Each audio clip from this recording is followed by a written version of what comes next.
Mike Lindsley with you here for an ML Sports Take. They are back at Rosie's Corner. It's a Fish Friday. Stop by for your lunch or dinner entree, the coleslaw, mac and cheese, and, of course, the French fries, all side options.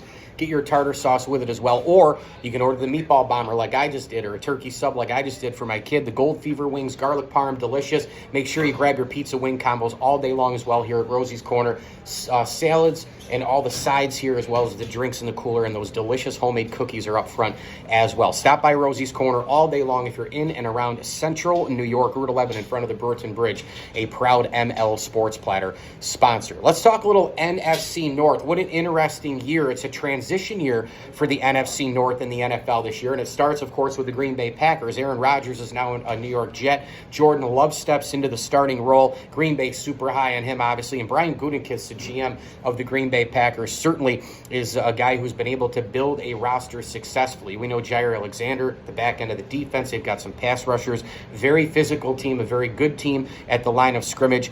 Playmakers kind of coming back a little bit here and there, but I expect a big-time year out of the number one wide receiver in terms of Christian Watson. I think he's going to have a huge one. He and Jordan Love, it's been said out of Green Bay world, they've already got an unbelievable chemistry between the two. Remember that chemistry between Devontae Adams and Aaron Rodgers?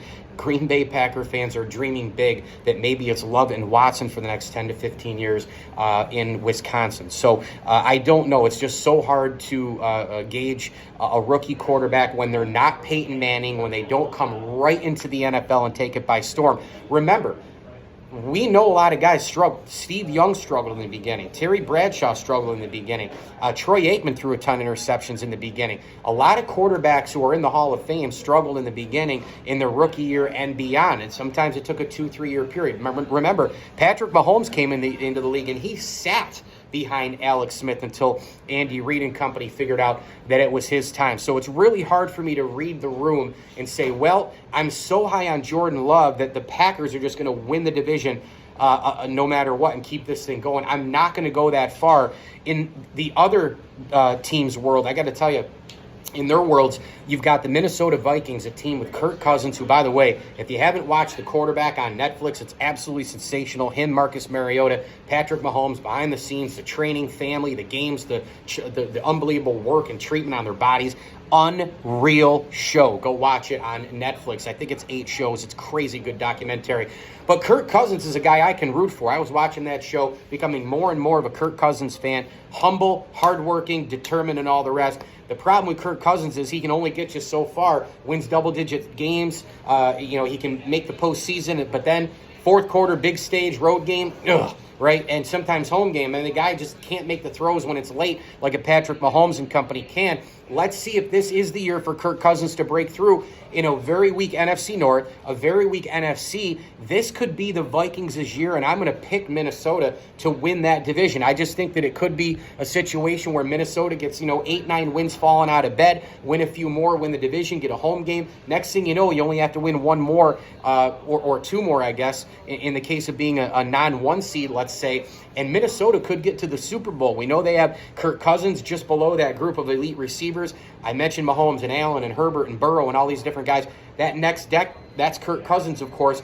In addition, you've got Justin Jefferson. He's throwing the ball to him. They do need some work on defense. They did have a pretty good draft on both sides of the ball. So I think Minnesota is going to win the division. Their offensive line got better last year, by the way, as the year went on. They do need to protect Kirk Cousins because holy hell does he take a ton of hits. He might be the guy who gets hit most in the NFL playing the quarterback position. The Bears, very interesting situation here for Chicago. Remember, they traded out of the 1 pick. They get DJ Moore, and another great weapon for Justin Fields, who I think is going to be a dynamic star in this league. You've got Fields and the offense coming together, the defense coming together. Maybe the Bears push now for a wild card in the weak NFC. I don't see them winning the division, though. And then you have the Lions. The Lions are the hot pick for a lot of people, of course.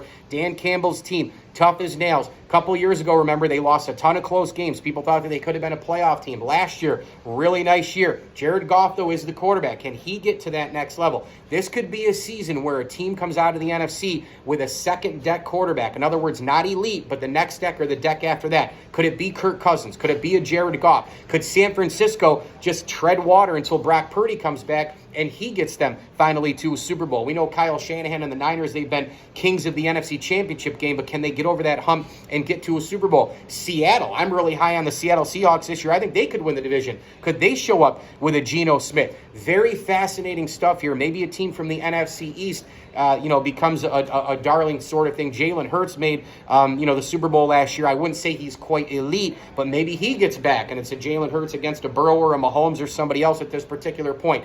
I'm really looking forward, though, to seeing the wild NFC North. It's super wide open. People are going right toward the Lions. I love the playmakers on offense. They've picked up a bunch of people in the backfield, David Montgomery and company. I think Detroit can push for a wild card as well, but I think they're just a step behind Minnesota. And I say that because I love the Cousins to Jefferson combination. And when you get the double teams on Jefferson, Cousins has the wherewithal in terms of throwing it to other people. He's a really good regular season quarterback. He can give you 4,000 yards, 40 touchdowns. He's going to give you production. I think he can win a division, but in the postseason, can he elevate his game? And in fact, it's funny, in that quarterback Netflix special, Kirk Cousins said in his football room, he put it way up above with a trap door. He didn't want it out in any other room. He didn't want to be self-promotional and all the rest. But the guy who made the room with him, created by his mannequin, where he's got the Vikings jersey, 8 jersey and a helmet and all that, it's a mannequin of Kirk Cousins. He created a little hook there in case he wins a Lombardi trophy. I got to be honest with you. If there's one year where an NFC North team with a second-deck quarterback can make it, it's this year. I'm calling it right now. I think Kirk Cousins and the Vikings win the division, but I don't know if they can make it to the Super Bowl, but there's a great chance for them to do so because of how weak the NFC is. This is not the AFC with Bills, Dolphins, Jets now adding Aaron Rodgers, the Ravens, Burrow and the Bengals with the best receiving core in the NFL, the Steelers, a team that went 7-2 last year to finish the year, and of course, they have 9-8 last year's record building into this year. They had a great draft, and Kenny Pickett at quarterback's getting better. They have a Hall of Fame coach in Mike Tomlin, and T.J. Watt. He went out week 1 last year against the Cincinnati Bengals trying to sack Joe Burrow with the pectoral problem. He ended up having a knee surgery added to that as well. Played the last 10 games of last season. Well, he's fully healthy, ready to go this season. You've got Justin Herbert and the Chargers. Sean Payton's in Denver with Russell Wilson. The Chiefs, no slowing them down as well. This is going to be a ferocious AFC. On the other side, not quite. So let's see if one of these teams in the North can not only win a division, make a playoff spot, but make a run at the Lombardi coming out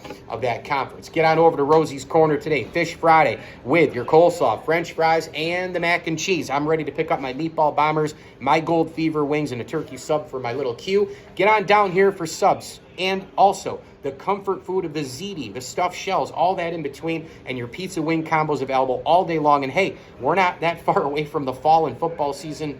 They're going to have their comfort foods coming up here right around the corner. Meatloaf Monday, Turkey Slop Tuesday, Chicken and Biscuit Wednesday. Stop by here, Rosie's Corner, Route 11 off the Bartell Road exit in Brewerton, right in front of the Brewerton Bridge. Thanks to Jason, Jody, and Asher for having me. And as I always tell you, enjoy the games.